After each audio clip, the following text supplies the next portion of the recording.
Olá pessoal, tudo bem? Na aula de hoje nós vamos entender de que maneira o coração ele é capaz de gerar uma corrente elétrica e como que essa corrente elétrica ela se propaga ao longo do nosso coração.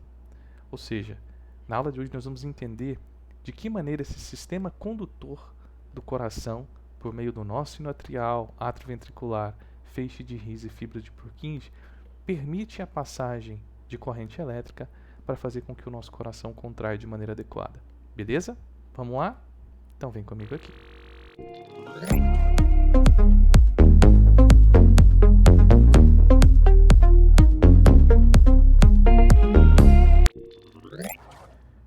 Muito bem, pessoal, olha só. Para que a gente comece esse assunto, é importante que você saiba que o coração ele possui uma característica muito importante. Essa característica é uma propriedade intrínseca ao coração, que a gente chama de automatismo cardíaco. O que isso quer dizer, professor? Isso quer dizer que ele tem a capacidade, por si só, de gerar corrente elétrica, fazendo com que ele contraia e relaxe de maneira independente do sistema nervoso central. Aí você pode me perguntar, mas espera aí, o sistema nervoso central não controla a frequência cardíaca ou a resistência vascular do coração? Não, mas ele modula. Então veja, o coração ele é modulado, os parâmetros que a gente estuda no coração, como frequência cardíaca, aumento da pressão intraventricular, pode ser modulado pelo sistema nervoso central. Mas se você tirar o coração, por exemplo, da caixa torácica de um animal, oferecer para esse coração temperatura adequada, oxigênio de maneira adequada, glicose para que ele tenha ali, uma fonte de energia, ele vai continuar funcionando fora da caixa torácica desse animal.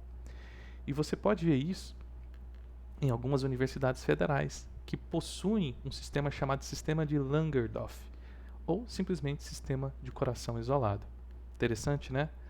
Mas por que o coração ele consegue, gerar essa corrente elétrica e consegue fazer com que o coração ele tenha essa ritmicidade síncrona? É o que eu vou mostrar para vocês de maneira mais superficial e lá na frente a gente vai aprofundar nesse assunto lá na aula que a gente fala sobre eletrofisiologia cardíaca, tá certo? Muito bem. Então, peço licença a vocês para desligar aqui a minha facecam. E quando a gente fala de células cardíacas, existem células cardíacas que têm condições de gerar corrente elétrica, tá certo?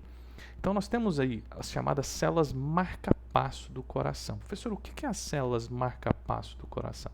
São células que têm a capacidade de ditar o ritmo cardíaco. Esse ritmo cardíaco ele pode ser modulado pelo sistema nervoso? Pode, mas ela por si só é capaz de gerar um ritmo cardíaco. Tá? Então nós temos as células marca-passo, que gera corrente elétrica, nós temos as células de condução elétrica e nós temos as células que constituem lá o miocárdio. São células que vão contrair e ou relaxar, tá certo? Bem, tendo em vista esses detalhes, é importante que você entenda, primeiro, aonde que é gerado o que a gente chama de potencial de ação. Então, o potencial de ação nada mais é do que uma corrente elétrica que vai ser gerado aqui no nó sino atrial. Então, aqui, abaixo da veia cava superior, nós temos um conjunto de células localizadas no nó sino atrial que tem essa capacidade de gerar uma corrente elétrica. Uma vez que essa corrente elétrica ela é gerada, ela vai ser transmitida para o átrio esquerdo por meio do ramo de Beckmann ou feixe de Beckmann e automaticamente ela vai ser enviada aqui para o nó átrio ventricular. Mas veja que do nó sino atrial para o nó átrio ventricular, eu tenho aqui os chamados tratos internoidais. Eu tenho o trato internoidal anterior, internoidal médio e internodal posterior, tá certo? Internodal ou internoidal, tá? Então, para que essa corrente elétrica ela alcance o átrio esquerdo, essa corrente ela vai para o meio do ramo de Beckmann ou feixe de Beckmann. Para que ela seja direcionada para os ventrículos, ela primeiramente passa pelo nó átrio ventricular, tá certo? Então, a corrente elétrica, de maneira mais simplificada, ela é gerada lá no nó sino atrial, depois ela vai para o ramo de Beckmann e depois, por meio desses tratos internoidais, ela vai lá para o nó átrio ventricular. Gerou a corrente no nó sino atrial, o ramo de Beckmann é o que vai fazer a sincronia de contração entre átrio direito e átrio esquerdo, porque veja, ó, o ramo ele comunica o átrio direito com o átrio esquerdo. Uma vez que essa corrente elétrica ela passou pelo trato internodal, ela vai chegar aqui, ó, no nó atrioventricular. O nó atrioventricular ele diminui a velocidade de propagação da corrente elétrica. Para quê? Para que essa corrente elétrica ela chegue mais vagarosamente no ventrículo, para que os átrios contraiam de maneira efetiva, permitindo com que o ventrículo ele esteja relaxando de maneira efetiva para poder acomodar um maior volume de sangue. Tá certo? Então, do nó sinoatrial, passa pelo nó atrioventricular, do nó atrioventricular vai para o feixe de His, e dos feixes de His vai para as fibras de Purkinje, que vão induzir a contração do ventrículo. Então, de maneira efetiva e mais direta, gente, foi gerada a corrente elétrica no nó sinoatrial. Ela vai para o ramo de Beckmann e para o nó atrioventricular. O ramo de Beckmann permite que os átrios contraiam de maneira efetiva, ou seja, há uma sincronia de contração. Essa corrente elétrica, ao chegar no nó atrioventricular, ela sofre uma diminuição na propagação da sua velocidade, para que dê tempo dos átrios contrair e os ventrículos relaxem de maneira efetiva para acomodar um maior volume de sangue. Do nó atrioventricular vai para o feixe de His, do feixe de His das fibras de Purkinje, as fibras de Purkinje induzem então a contração dos ventrículos. Beleza, gente? Agora, nós vimos então que, de fato, as células do nó sinoatrial são células marca-passo. E vejam que, uma vez que a corrente elétrica é gerada aqui no nó sinoatrial, ela induz a contração sentido base ao ápice do coração. Então, a corrente elétrica que foi gerada no nó sinoatrial induz a contração da base do coração. Agora, essa corrente elétrica, ao chegar aqui ó, nas fibras de Purkinje, ela vai induzir uma contração sentido contrário, sentido ápice-base. Então, nó sinoatrial, contração base-ápice. Fibras de Purkinje, sentido ápice-base. Tá certo? Muito bem. Então, como eu disse a vocês, olha aí, ó, as células do nó sinoatrial, são chamadas de células marca-passo, porque elas determinam o ritmo cardíaco. Elas se localizam exatamente, como disse a vocês, abaixo da veia cava superior. Ela não possui um potencial de repouso. Por quê? Porque existem alguns tipos de potenciais que possuem um potencial de repouso. As células do nó sinoatrial não possuem isso. Vocês vão ver isso lá em eletrofisiologia cardíaca. E ela se despolariza o quê? Espontaneamente, tá certo? Ou seja, ela gera uma corrente elétrica de maneira bem espontânea. Como eu disse também, olha aí, ó, o potencial de ação ele é sim uma corrente elétrica gerada onde? No nó sinoatrial, induzindo a contração atrial direita e esquerda, contração base, sentido ápice, tá? Agora, a corrente que chega lá nas fibras de Purkinje induz a contração contrária, ou seja, induz a contração ventricular direita e esquerda, contudo, sentido ápice-base, tá? E vocês vão ver com muito mais detalhes quando nós formos falar sobre eletrofisiologia cardíaca, os tipos de potencial de ação observados no coração. Nós temos o potencial de ação do tipo lento e o potencial de ação do tipo rápido. Eu preciso saber que o tipo lento é aquele que ocorre no nó sinoatrial e no átrio ventricular. E o tipo rápido nas células miocárdicas, atriais e ventriculares, que a gente chama de miócitos, né? E nas fibras de Purkinje, perfeito? Que a gente chama aí de fibras de condução. E aí a gente tem tanto os feixes de His quanto as fibras de Purkinje, tá certo? Professor, o que normalmente os professores cobram em prova? Gente, essa contração sentido base-ápice ou ápice-base é muito cobrado. Quais são os tipos de potencial que nós temos e, é claro, aonde que ocorrem esses potenciais, tá certo? Bem, e quando a gente fala, né, de potencial de ação, algumas pessoas perguntam assim, só o nó sinoatrial é capaz de gerar corrente elétrica? Não, o nó atrioventricular também é capaz de gerar corrente elétrica. Mas por que o nó atrioventricular, então, não determina a ritmicidade cardíaca? Porque o nó sinoatrial, ele alcança o limiar de contração em menor tempo comparado ao nó atrioventricular. Então, eu já vi professores perguntando, o nó sinoatrial e o nó atrioventricular tem a capacidade de determinar um ritmo cardíaco, de gerar potencial de ação? O aluno pensa, não, só o nó sinoatrial. Isso é uma alternativa falsa. Ambos têm a capacidade de gerar corrente elétrica, tanto o nó sinoatrial quanto o nó atrioventricular. Por isso, vejam só, o nó sinoatrial é o marcapasso dominante porque atinge o limiar em menor tempo. Contudo, o nó atrioventricular também é capaz de gerar um potencial de ação. Agora, ele atinge, né, o limiar para contração em maior tempo, por isso é que ele não determina o ritmo. Como o nó sinoatrial atinge mais rapidamente, ele é considerado o marcapasso cardíaco, tá certo? E aí, gente, quando a corrente elétrica ela é gerada, veja aqui que as fibras do coração, ó, elas se organizam como se fossem treliças, tá vendo? Ó. E essa corrente elétrica ela vai se propagar de célula a célula. E uma coisa que é muito interessante se analisar é que de uma célula para outra, aqui nós temos uma célula, aqui a célula seguinte, ó, aqui são as membranas, ó, que separam uma célula da outra. As membranas que estão interconectadas aqui, ó, elas possuem canais. E esses canais são chamados de canais do tipo gap, ou gap junctions, que vai permitir o fluxo de íons, fazendo com que essa célula que foi despolarizada, induzida por essa corrente elétrica, induza a despolarização dessa e assim por diante, fazendo com que o coração todo despolarize e automaticamente a gente observa então o que? A contração. Então esse daqui é um ponto muito importante porque, primeiro, o nó sinoatrial, ele é sim o marcapasso dominante, mas o nó atrioventricular, ele é capaz também de gerar um ritmo cardíaco. Ele só não gera porque ele alcançaria, melhor dizendo, o limiar em um tempo maior comparado ao nó sinoatrial.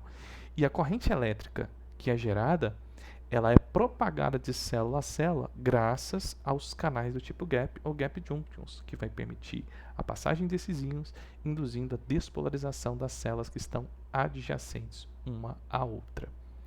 Beleza, gente? Bem, nesse contexto como um todo, o que nós vimos com relação à organização dos feixes de condução, de propagação da corrente elétrica? Nós vimos lá o nó sinoatrial, perfeito, que gera essa corrente elétrica, veja que ele está logo abaixo da veia cava superior. Aí daqui, essa corrente elétrica ela vai para o ramo de Beckmann e para o nó atrioventricular. O ramo de Beckmann permite a contração, né, do átrio esquerdo, porque veja que ele se comunica diretamente com o nó sinoatrial. E aí, do nó atrioventricular, vai para onde? Para o feixe de His. A gente observa os ramos do feixe de His. E lá no final nós temos quem? As fibras de Purkinje. Entre esses ramos, nós temos aqui o que a gente chama de septo interventricular, que é uma camada, uma estrutura, né, tecidual que separa os ventrículos um do outro. E a gente observa que, passando por dentro desse septo interventricular, nós temos os ramos do feixe de His. Perfeito? Então, o impulso elétrico que é gerado aqui no nó sinoatrial, ele vai passar pelo ramo de Beckmann, pelo feixe de His, pelos seus ramos, e aí ele vai ser canalizado por meio desses ramos que passam aqui dentro do septo interventricular até chegar nas fibras de Purkinje, induzindo a contração de quem? Dos ventrículos. Um ponto que você não pode esquecer é que, como eu disse lá no primeiro slide, quando essa corrente elétrica ela chega até o nó atrioventricular, ó, ela diminui a velocidade de condução. E é graças a essa diminuição da velocidade de condução que o coração ele permite que os átrios terminem a sua contração antes que os ventrículos iniciem o processo de contração. Tá certo? E durante essa fase, gente, a gente observa que existe o que a gente chama de fase não detectável de quem? Do eletrocardiograma. Então, o eletrocardiograma ele não detecta, né, a passagem de corrente elétrica no nó sinoatrial, no nó atrioventricular, perfeito? Então, olha a consideração que eu coloquei para vocês. Ó. A onda de despolarização é retardada brevemente no nó atrioventricular. Durante essa pausa, o ECG fica silencioso, o eletrocardiograma.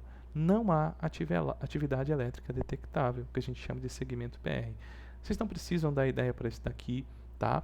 Eu falo sobre eletrocardiograma no meu curso, que é algo mais aprofundado, mas achei interessante deixar aqui porque vai que alguém já tem o curso, já tem uma noção sobre eletrocardiograma, vai saber associar melhor as informações. O mais importante é que você saiba a ordem de propagação, aonde ocorre esse retardo na propagação da corrente elétrica e de que maneira o coração ele contrai. Corrente elétrica gerada no nó sinoatrial, contração dos átrios, corrente elétrica chegando aqui nas fibras de Purkinje, contração dos ventrículos. Não esquecendo, nó sinoatrial, contração dos átrios, sentido base e ápice, corrente elétrica chegando nos ventrículos, contração dos ventrículos, né, chegando nas fibras de Purkinje, perdão, contração dos ventrículos, sentido ápice, base, tá certo?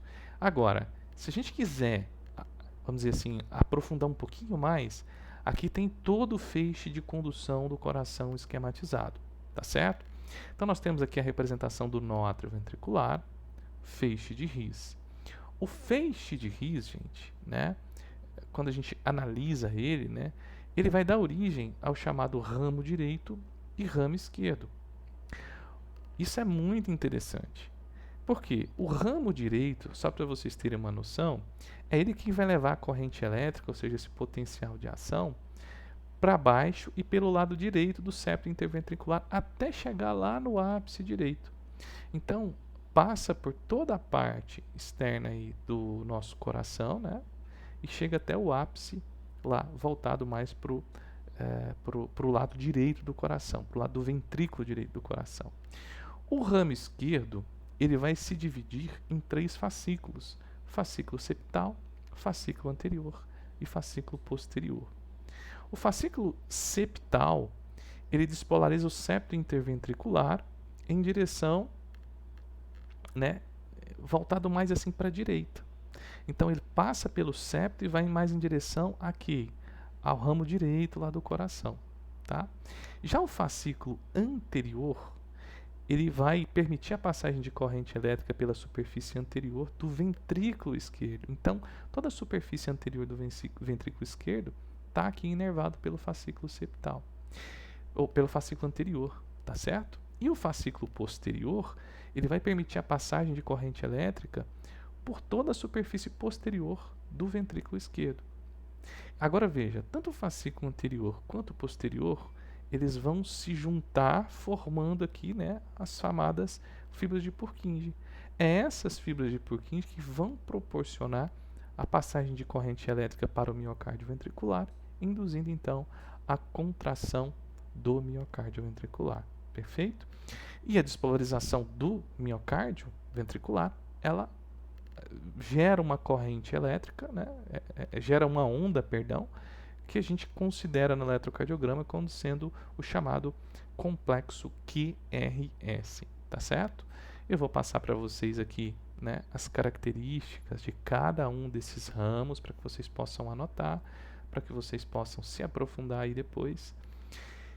E, gente, é isso, né? Se você gostou dessa videoaula, se essa videoaula te ajudou de alguma forma, se inscreve aí no canal, deixe seu like e compartilhe, né? Se você ainda não me segue nas redes sociais, ó, segue aqui, @AlvesPedroHenrique86. Qualquer dúvida que você tiver sobre o assunto e eu puder ajudar, vou estar aqui à disposição para isso. Tá bom, gente? Grande abraço.